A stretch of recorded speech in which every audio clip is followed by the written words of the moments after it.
Good morning, good afternoon and good evening, and welcome to Energy Speaks Back, powered by B2B Energy. My name is Paul Webb and I'm the founder of B2B Energy and I'm your host. And weekly I present to you energy experts from around the world. Welcome to episode 156. Our purpose, as always, is to provide a good understanding of energy management knowledge from around the world, which is available today for us to deliver savings that impact on our planet.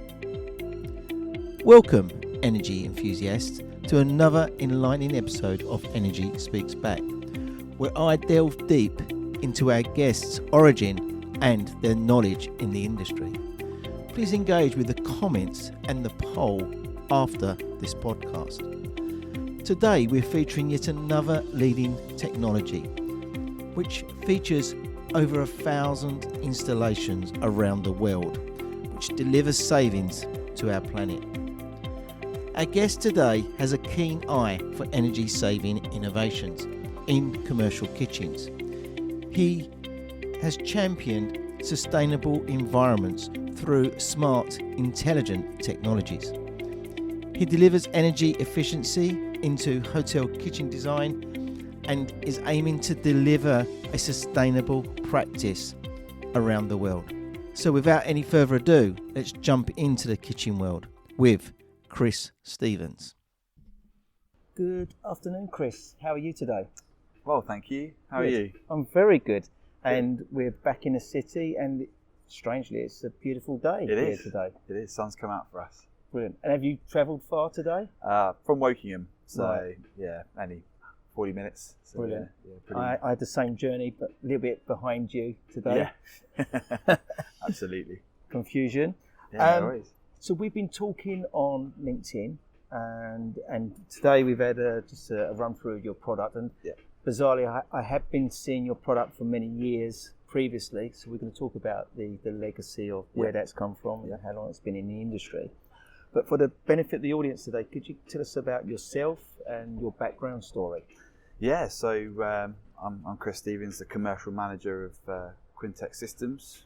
We develop a system called Cheetah, which is a demand control kitchen ventilation system for commercial kitchens. My background, I originally started off in IT many moons ago. And eventually made the move into Quintex is a family business, family started business back in '96. My father and grandfather my father started it alongside my grandfather, and eventually sort of 6 years ago got invited to the party. So we laugh. Yeah, because we both know you didn't have no choice. Your dad said you're joining the company. yeah, pretty much. I'd got myself a nice little job at an IT firm, quite a well-known one, and went through all the interviewing processes. And then, once I got the job offer, Dad said, "Come and work for me. You're ready." So yeah, brilliant. What was when did your grandfather set it up, or was it set up by your? No, it was my father. Yeah, that set it up. My grandfather worked in the food industry, so he worked for Cadbury. That's where I was going with this. Yeah. What was their background? What was their experience? Grandfather was ex-Cadbury, Quaker Oats, proper food industry. In the Birmingham area, or all over. So mostly in Nigeria. Set up some of the main chocolate processing plants out in Lagos. Right. But then moved around to, as I said, Quaker Oats. But it was the actual food machinery. So engineering-wise. So the family's always had a very. And what was your dad's background? Engineering as well. Right. So he was always into ventilation. So throughout his career. And that's kind of how it all moved into where we are today. Basically, used to import technologies from the States into the UK market. After that sort of came to run its course, they eventually wanted to develop their own technology for the European market. So it's better suited basically, and along came Cheetah. What happened from the stepping stone from sort of the engineering side? Yeah.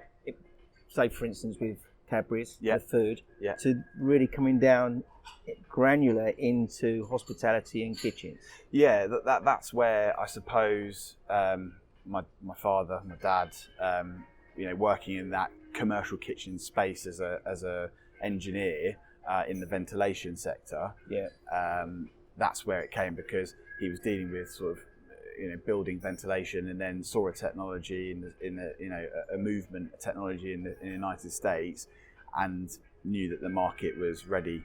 Our market was ready for it, and that's where the hospitality side, because restaurants, hotels, supermarkets is where it all originally started. Yeah. Knew that it could be deployed into those areas. And what was their drivers? What was? I know we mentioned. Are we allowed to mention the first supermarket that you worked with?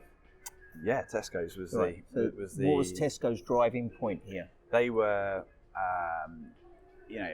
early 2000s. They were all about energy saving technologies, investing heavily into reducing consumptions. Supermarkets being what they were, I suppose, trying to be at the forefront of these things. And they always have been, haven't they? Yeah, and I suppose the spark came from the bakeries. So the bakeries were essentially turning on at 5 o'clock in the morning to bake the fresh baguettes and croissants, and they were just being left on all day until the store closed. However, the bakery wasn't being used; it was only being used for an hour or two. Yeah. So that's where then, Dad thought, right, this could be a perfect opportunity, and Tesco's were hugely interested. I know we'll go into detail with this, but it's demand driven, but has it got like time clocks? Do you bring it on at certain times? So that would have stopped it from coming on earlier and staying on there. Yeah. So Cheetah has the facility to have timers on off, but also allowing external infrastructure like BMS systems to have that overall functionality. So yes, in part we can do both. Yeah, it can be. I know we've gone far too quick into the technology. Yeah. I just want to touch a bit more on yourself. What has been your driver here? Have you got environmental sort of feel about reducing energy consumption? Yeah, I mean, I guess for me, it's the future. The same old saying, future of the planet. Where what is our environment going to look like in 10, 15, 20, 30 years, or even when we're not necessarily here. I don't have children at the moment, but certainly want to make sure that we are putting efforts in this time, so that future generations can have a planet that is still thriving, rather than what some of the data sometimes indicates, or does indicate, the sort of slight demise of the planet, which I suppose that's a part of it, but also being able to offer a real tangible technology that has immediate impact into people's businesses. That's what is another huge driver, because I know we can help. Yeah. So people looking and hunting for these things, which often, as we spoke before, they don't know where to look, they don't know what to start with.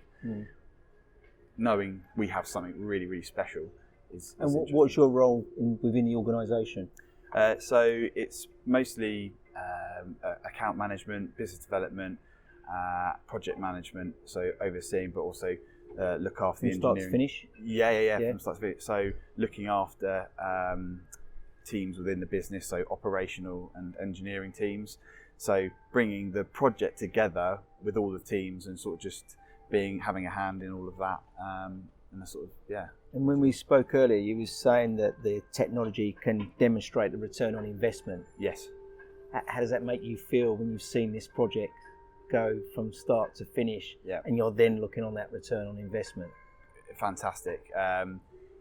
When you forecast these savings to the potential new client and what have you, and then seeing them coming out on the front on the back end is incredible, especially where we're able to show the savings directly from the system itself. So where we've got remote telemetry to be able to dial into any system around the globe, being able to say, hi Mr. Customer, you have saved X amount of kilowatt hours, you've paid your system back 10 times over in the first year, or whatever, it depends what the setup is. It's of course it's job satisfaction, I think. Yeah. And also for me, looking at that in your organisation, it refreshes me to think, I think that's really good, because I work with loads of organisations, and it's always return on investment. We get that. But when an organisation can come and answer all those questions and say, right, this is going to be a full turnkey project. We're going to be designing it, planning it, installing, commissioning, implementing the whole project. Then we're going to be providing measurement and verification. Yeah. Improving the ROI. And to do that whole complete process, I think that's really valuable for a client, because you're taking everything away from him here. Yeah. He knows, he's got confidence, because if you don't hit those, there's going to be questions asked. Yeah. Then it doesn't, sometimes when we implement energy management projects, they don't always hit the savings. Yeah. Yeah. But it might mean we've got to go back and readjust, fine tune. But as long as we can do that, then that's perfect in the client's world. Yeah. It's a no-brainer, isn't it? Yeah, absolutely. If I'm going to say, because some of those values of consumption that we were talking about before and after, significant, like 60,000 kilowatt hours. Yeah. That is a significant value, isn't it? Yeah, yeah. To shave off. It's being able to quantify the investment being made by, I don't know, hotel, restaurant, pub, and as you say, from that early stage of saying, this is what we're projecting, installing it, have a couple of sites to trial on, which is often how people are now operating, especially some of these big operators. They don't want to go and throw huge sums of cash into technology they're not too familiar with, but getting 2, 3, 4, or even a handful of opportunities and installing a system in there, and then on the backside of it, showing them, right, your initial investment of whatever it is, is saving you this, and your projections are this, and people go, okay, great, where do we move now? That's the most common question we're doing off the back of trials at the moment from brands is, okay, you put it into one site or 2 sites, whatever it is, savings look great, right, where do we go from here? The ability to be able to weed out the sort of sites that we know we're not going to be able to make important savings on is really important. Is being able to say, look, site A, B, and C are going to be fantastic. The other 2, they're not going to save you anything, and that's one of the things we're quite proud to stand by. I think that's very good. We don't want to just try and cover everybody. No. If it doesn't work and it's not going to work, we'll say straight off the bat, this isn't going to be a good idea. So, and you do have sites like that. We do, yeah. Out of 10, there's going to be 3, 4. Half of them might not be suitable, but we'll make sure we let the client always know. I always like to understand where your challenges are. So, where are your organisation's challenges with this product? Challenges, I suppose. There's many challenges. Where's your biggest roadblock? I can feel one is the education of the client, understanding. Yeah, I think this is what we could be saving. Yeah, I think because demand control, it's been around since mid 96. Obviously, those level of controls, but people don't know about it. It's almost like a dark art. A lot of people joked around and said that Cheetah is the best industry's best kept secret. Yeah, and we I'll approach new opportunities and they'll be like, we've had owners of hotels, for instance, say, I don't. How can it save that much energy? Like how does it even save energy? But obviously, when you have the educational piece behind it, by slowing and speeding up a centrifugal fan is a cubed law. It's science. Yeah. And then when you get that through, they're like, and it's not rocket science, is it? Because we can send case study after case study after case study of big brands and etc. But you have to talk that buyer through that pattern. Is your product able to implement some form of trial? Can that be done, like a short-term trial? Yeah. To prove this. So smaller brands might want to just do the one, or 1 or 2 maybe. So we install the system. Still, obviously, everything's paid as usual, but it gives the opportunity to monitor the system for a couple of months, and then we feed back that data directly from the system and say, here you go, it's doing what it says it do on the tin, or not, but more often does the product. I'll ask this question first. When was this founded? The technology. Cheetah's probably been around in production since about 2000 10, I would have thought. Right. So originally we distributed a US technology, similar kind of thing to what we've got now, but it was really targeted for the US market. Quite So from difficult. 2010 to now, much changes, the developments off the back of that? I suppose integration has been a main key for us. Yeah. Fundamentally, what the system does and the sensor technology within Cheetah, not a lot's been changed. But the compatibility with other technologies like building management systems, we mentioned BMS, and the ability to give those BMSs the BATnet protocols, offering them to have the overriding control, etc., etc. That's what we've been developing on. Yeah. But as I mentioned earlier, the technology was already very, very advanced in those days. So actually, it hasn't particularly gone anywhere else. The only thing I could say that we have developed is damper control. So individual sections of the hood. Yeah. So rather than just controlling one hood, we can control sections of the hood via damper control. Yeah. Which is a big thing in specification jobs, in commercial kitchen specification. And is there any future roadmap and developments going forward? We're looking at sort of the more holistic approach to energy consumption, energy usage, sensors, how we can utilise sensors more in and around the kitchen. So we are looking into new technologies. And I do apologise now. Yeah. My mind is going to machine gun questions here now. So now I'm thinking, great product, doing really well in the kitchen. Yes. Would you consider taking away the directness and coming out in other parts of the building? Could it be adapted for that, or are you just going to focus in that area? I mean, kitchens are where it's all born, really, and there's so much. There's a wealth of knowledge in kitchens, and opening ourselves up to the bigger building environment, like the building we're in today. I mean, it is a whole nother beast. Yeah.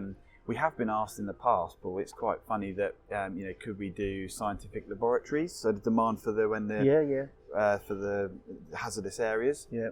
So we looked into that. We've looked into demand control for swimming pools. Interesting. Yeah.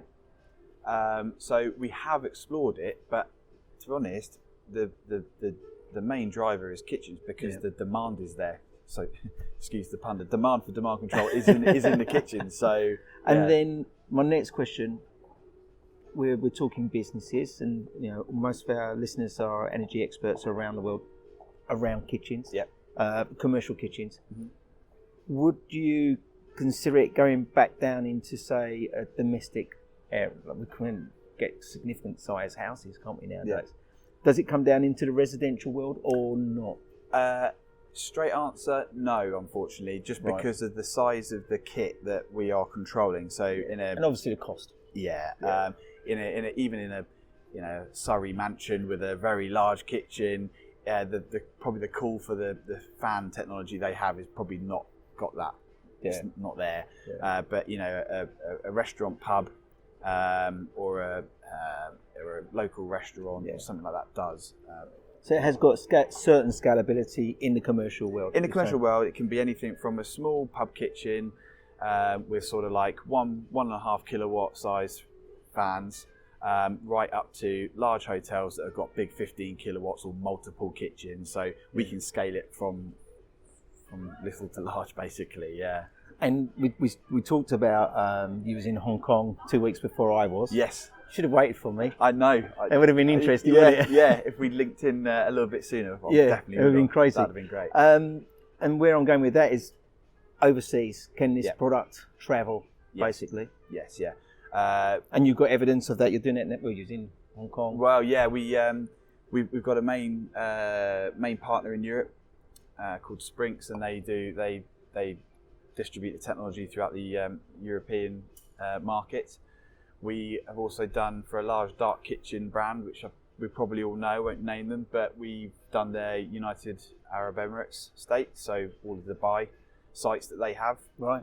So and we've got a Dubai partner. So the Middle East is a big concentration for us because the appetite out there is huge. So that's at the sort of infancy of that partnership, so that's really exciting. But yeah, America obviously is a big cookie to crumble. And probably different states, different legislation. Yeah, different, and it's a bit like how it all started. Is we brought a technology over from the States, and then we had to revert it back into something that's going to work. So us trying to do that, we feel that we operate in our markets well, and we want to just keep it to that. Yeah. Can I ask a question about why it's called Cheetah? So why are you laughing? Because there is no reason. No, there is. So I think it's my grandfather's favourite animal. Right. So in the days when Dad was setting up the business and had Granddad running alongside, in the sort of more the literally running like a cheetah. Yeah. In the development side of it, actually developing the technology with the R&D department. It was I think there was a board meeting and a couple of names on there.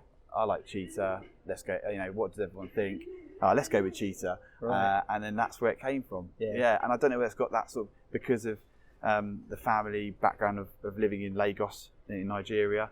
Not sure whether that has anything to do with it, but yeah, it's here today and it's not going anywhere. It could have been the cat, couldn't it? Because you could have been in Sunderland, couldn't you? Because that's where your family originally goes back to, isn't it? Yeah. So yeah, my grandmother is a born and bred from that northeast girl, and then obviously we now have no choice but to support Sunderland. So and we spoke about this earlier.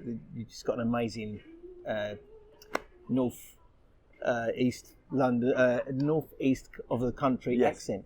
I recognise it straight away. Yeah, completely southernised. Same as same as your parents. But your nan's still got the twang. Yeah, 100%. Yeah, it's interesting. So yeah, but very much southernised.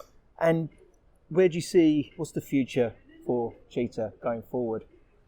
I think the world's waking up to the fact that it's a quick win. You can put the technology in. It makes an impact immediately from the moment it's turned on.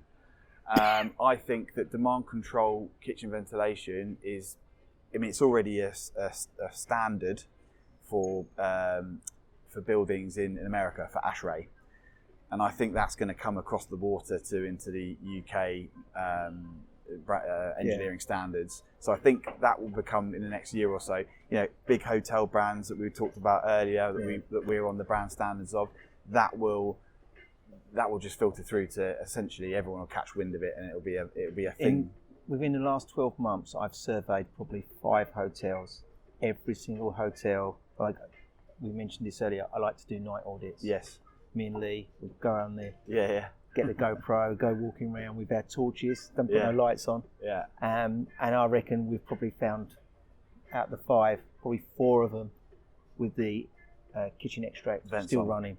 Nothing going on. Nothing going on. Exactly. And one, and I won't mention the name of the hotel, we went in and in the afternoon I spoke to the chef and said, did you turn your kitchen extract off? Oh yeah, every night. This is the switch. I turn it off here. Yeah. We went in that night and said, kitchen extract's running. Looked to the switch was turned off. Yeah. So they thought they was turning it off every It's night, not doing anything. but it wasn't. Yeah. And this is where your system takes all that away, doesn't it? Yeah, it implements automation into it and takes the user need out of things. Yeah. And just that alone, because we all know the behavior. A big thing that's being talked about is behavioural change. I think there's we're all humans, and nobody's perfect. And I think the behavioural change is something massive needs to happen. But there's only so far you can take behavioural change, I think, before you need technology to do the job. It's in lots of things, automation in organising people's schedules, and automation, I think, is just the way it has to go. Especially if you're talking about energy reduction. Yeah. Can't rely on people to turn on, turn off, and to be consistent. Exactly. I think consistency. Yeah. So that's. And you pick up that on your monitoring as well, don't you? That if the system isn't being consistent. Yeah. So we can see if people are.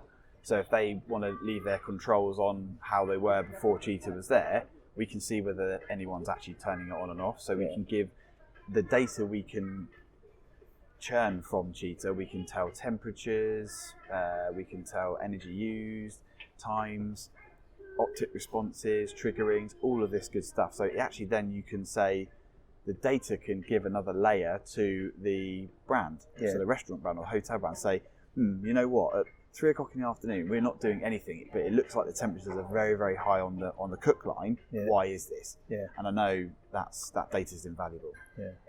And so you have manufacturing, project management, installation, etc., and then you have the service afterwards.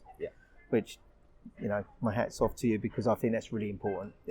You know, we're putting a system out there, we've got to maintain it. It's like a BMS system. You're going to get that savings. If you don't maintain them savings, employ you as a service provider, you might as well that will go out of control. It's good that you're on top of that. It's like a car.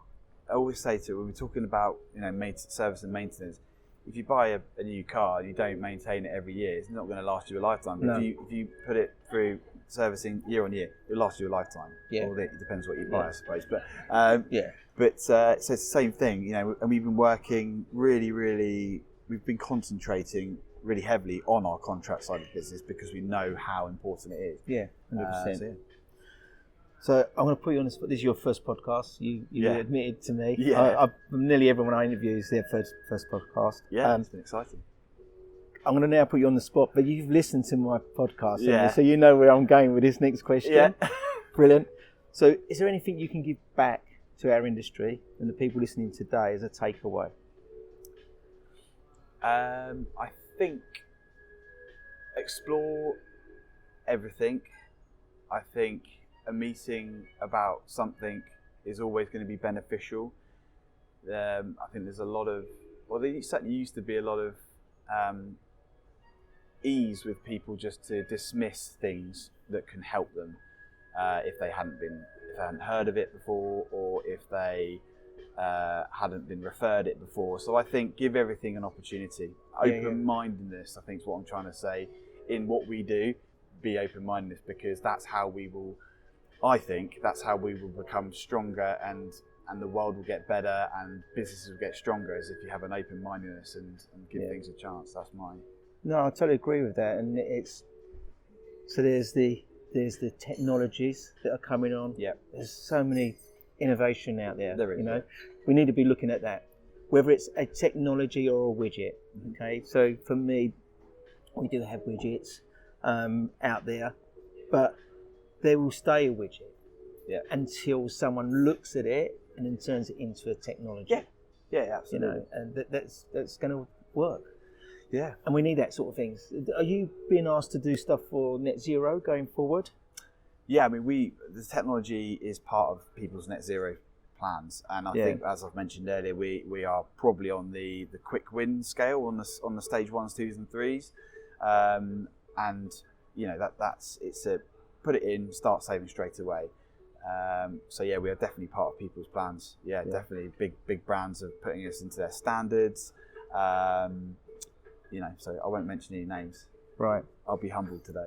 I really appreciate today, and sort of meeting here and dragging you. So we've both come about the same time, haven't we? From West and East. I'm going to ask a favour. So I want to come to your offices. I want to see the product. I also would like to interview, if this is possible, your dad, you and your granddad together. I think that'd be a really wicked interview, because I'd love to see what goes on with there. What I'd like to do is probably Emma Brooks, who's the managing director of the business, who has really led us in the fights, I suppose, over the last 10 years, or certainly 6 to 10 years since I've been there. I'd really like to have her involved in the conversation, because she's got a wealth of knowledge. She's about to become the FEA's first woman chair. Wow, that's brilliant, revolutionary, I think, within that organisation, and really pushing for sustainability. So I'd love to have the leader at the moment of the business, in on the call. Probably speak to Dad as well. Not sure about Granddad. He's I think he hung up his boots a long time ago, but I can always ask. He may do. He's got to come in and have a chat. Yeah. But I definitely like Emma Brooks to be involved and tell her story as well as mine, because it's only because like meeting you today and hearing the story about how the family's around and the good thing is you're not the MD. Your dad could have said, right, but he's brought this. He really cares about that business. Yeah. Yeah, so he's got Emma in there. Yeah. Obviously, loads of knowledge, experience. Yeah. The key person, really. Yeah. And then you doing, it's like coming in and having to work your way into that business, isn't it? And that's amazing to see that. Learning and I really. No, I felt that when we've all through today when we've been talking, you can see that the culture, and I think I really like to focus on the cultures of businesses because that's really what makes they up. It is, yeah. And how long you've been running as an organisation? It's over 25 years, so I think it's like 26, 27 years. That says it all. Yeah. Says it all. Really good. Yeah. Well done for that. And once again, thank you. I'm going to look at this product in a different view as of today. I did know it was out there, but that sort of now I've got a better understanding. I think that's, for me, that's the takeaway. People need to go into this. They need to open up their minds to technologies, what we can be doing. The savings that can be maintained from this is significant. Yeah. Absolutely, yeah. So brilliant, thank you very much. No, thank you, Paul. It's been fantastic. You and your family, stay safe in these times. Thank you, you too. Thank you to my guest for joining me on Energy Speaks Back. I hope you found today's insights valuable. And don't forget, please, listen to the previous episodes because they're full of insights to help you make a real impact on energy efficiency. Together we can drive change and make a difference to the environment and our planet. So thank you. Once again, that leaves me with one more thing to say. Please, you and your family, stay safe in these times.